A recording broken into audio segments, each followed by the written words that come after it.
Hi mga sis! We're going to Kinder. Punta po kami sa doktor ko. Layo. Jesus! Careful! Oh my God. Nagda-drive siya tapos ganyan siya mag-drive. Reckless driving. Fun driving. Fun driving! O diba? Nakakaloka mga sis. Yan. Malayo-layo na rin po ang tinatakbo namin. 1 hour drive siya pero malayo talaga siya mga sis. Yung length niya is parang pupunta po tayo ng Laguna. 25 minutes. 25 minutes or 1 hour? 25 minutes. 25 minutes lang daw pero parang nasa Laguna na. Where we are right now. Okay. Where we are right now daw. Ayun. Hindi ko kasi maikot yung camera pero ganyan po yung tinatakbo na. O diba? O mga sis. Para na tayo nasa kagubatan. Ayan na siya. Probinsya na to mga sis. Lalo ng probinsya. There's no such thing as province here. Sorry, what? There's no such thing as province here. Wala daw probinsya dito. Nakakaloka. Tapos alam niyo mga sis, sobrang lamig ngayon. Nakasuot tayo ng panlamig. Diba? Bongga. May shoes pa yan. Tapos yung, ano ko, diba? Kapal yan. I was telling them that I was already in cold situation. Yeah, it's just starting. Kaloka, diba? Pupunta lang tayo nakaget up. O, diba? Para masabi ng doktor, wow, social. Ayan, yung driver ko lagi. Wala tayong kotse. What?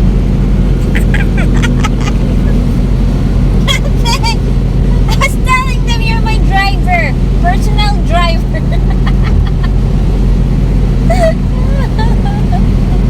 What? You should be proud. Did you get your driver's license? Oh my God.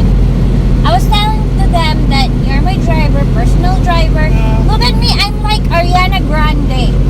And you're my driver. So we're gonna get you a driver's license. And then you can chauffeur me around. Wala ko kuna niya na akong driver's license para ako na daw mag-drive. Oh, diba mga sis? Ayan. Bongga yan. Ang layo na nilang lakad natin. Pero parang kagubatan na talaga. Magubat-gubat na yung area ko. O, diba? Malamig yan. O, may moist-moist na yan. Nakakaloka, diba? Bongga. O, tignan nyo yung susunod na area. O, nakakaloka, diba? Ganyan na. Farm na. Sa Pilipinas, probinsya na tawag dyan. Hindi na city. Not province. Called country. Country. Ayaw niya talaga pumayag nyo. Nakakaloka. Patingin nyo, may pahams pa tayo dyan. Ano yung tsura? O, diba? May ano na sunod niya, bundok. Bundok na mountains, forest. Mountains? You know mountains. We don't got mountains here. Okay. We have hills. What? In Louisiana, we only have hills. Hills? Hill. Hills! Okay, hills pala. Bigilang. Ayan mga sis. Next ko itutour kayo dun sa malapit na sa doktor ako. Diba, bongga. Ano, may sakit yan? Follow-up check-up. Okay mga sis, malayo-layo pa yung ating i-drive, hindi lalakarin. So, yung next ko, papakita ko yung area na. Sa ulitin. Wait kayo. Dapat panoorin nyo up until to the next. Kasi, i-stop ko muna ngayon. Kasi malayo-layo pa tayo, sis. Sis. sabi 3 minutes daw before dun sa pupuntahan namin. Pero parang forever na. Naiihipan man ako. O, diba, mga sis? Ayan. Nakikita nyo. Kakaiba talaga yung kinder. We're in kinder now. Oh, there. It said kinder. Oh. Parang forever. Naiihina ako. Diba? Seryoso yung husband ko dyan. Ma-moist-moist. Pati cellphone ko nagmo-moist. Wait lang mga sis. Ililinisin natin yung lens. Kaya medyo malinaw-linaw na mga sis. Ah, diba? Ay, ba't yung malalaglag pa yung cellphone ko? Pati ba rin tanyo ko? Pag-record natin, pati paglaglag ng cellphone, nakaka-happy. Next left, then turn right. Ah, diba? Ayan. Ako naglagay niyan. May rosary kami sa sasakyan. Oh, dito daw yung ano ko. Diba? Tudor Incorporated. Nakakaloka. Wala pa naman tayong dalang payo. Ay, ihipa naman ako. Pagmamadali tayo papuntang CR. Ginagawa pa yung building nila, oh. Parang palalakihin yung hospital, I guess. So, ayan. We're in kinder.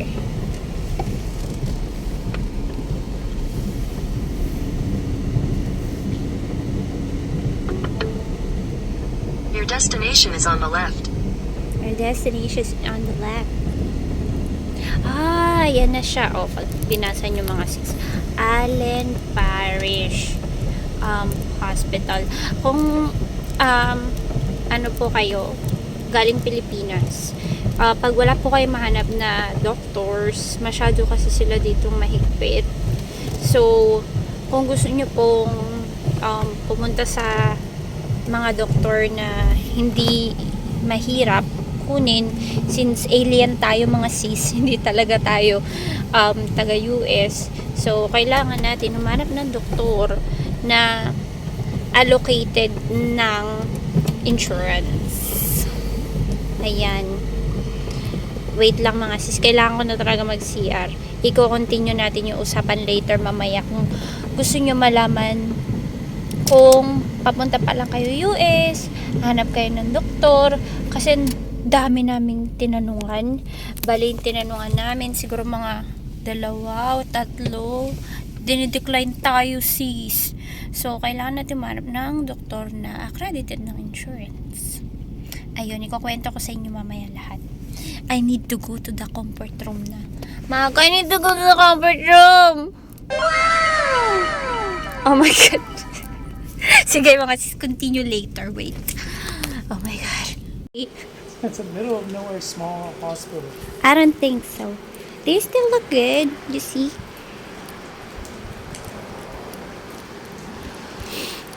Maganda din sa loob kahit medyo maliit. Yung hospital na puntahan namin sa Lake Charles, mas malaki po siya mga sis. Ayan. Ganyan po yung tsura niya. Ayusin natin yun. It's so fucking cold. Oh, sorry for the curse words. That's normal in here. Oh my God, it's so cold. So, that's the hospital po. Eh, sure niya. Sabi is Rural Health Clinic. Yan po yung pinakanim ng hospital nila. Medyo maulan-ulan, nasisira yung makeup ko.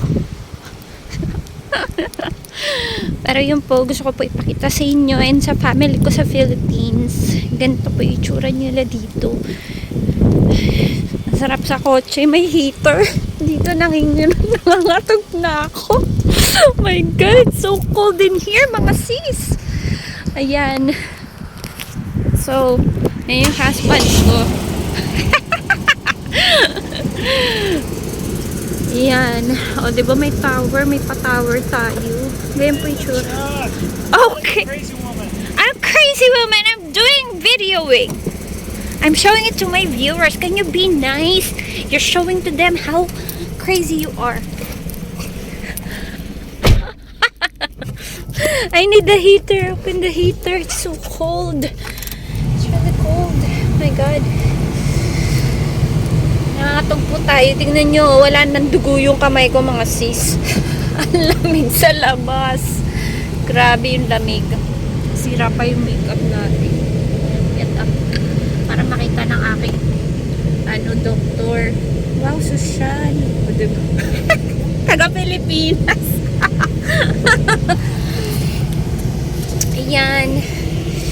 Nag-heater po tayo kasi malamig. Sobrang lamig. Ang kamay ko nangangatog siya, mga sis. Wala nang dugo.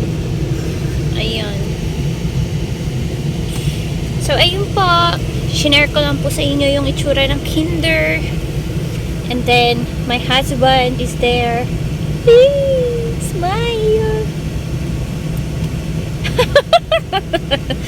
What a smile, mga ko, jeez. I'm gonna post it on Facebook. Diba? Ayun po. I-share ko lang yun nga. Sabi ko kanina, kapag ano po kayo, foreigner.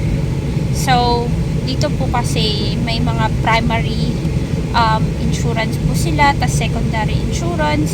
So, kung pupunta kayo ng US, kailangan may insurance kayo. O kaya nailagay po kayo ng husband nyo as beneficiary. So, pag wala po kasi po kayong primary insurance, hindi po kayo pwede magpa-doktor dito. So, yun nga, naghanap muna kami ng doktor na accredited po ng insurance namin.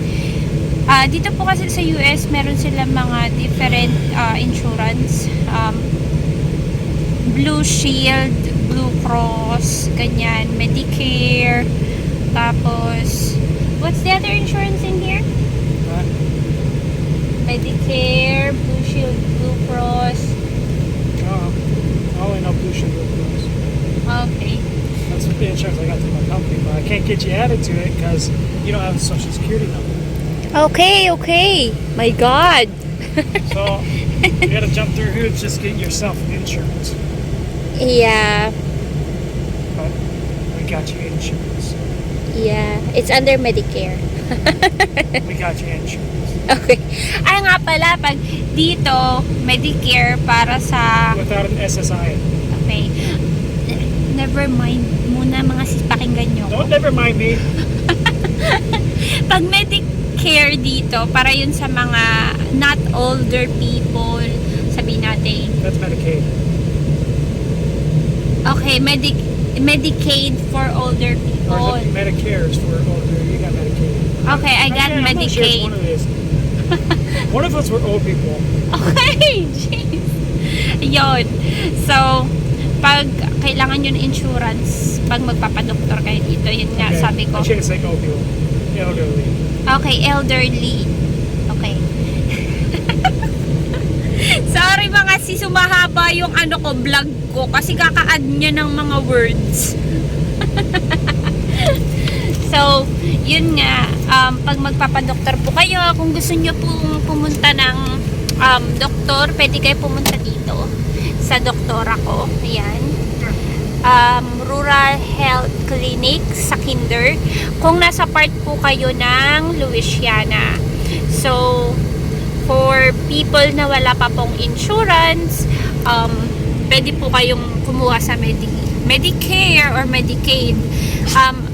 Under po kasi siya ng, is it a government or private? What? Medicare and Medicaid. Government. A government insurance po siya, mga sis. So, ayun po, tips for having insurance here in the US. Kung ano po kayo, foreigner, ma-approve po kayo. Madali lang po siya. So, how much is it for to be approved? What's your for income or sort of? I don't remember. 1,100. I mean, we over like 100, but we have to resend it. What's their maximum? I mean, to be approved, like you have to have an income of what?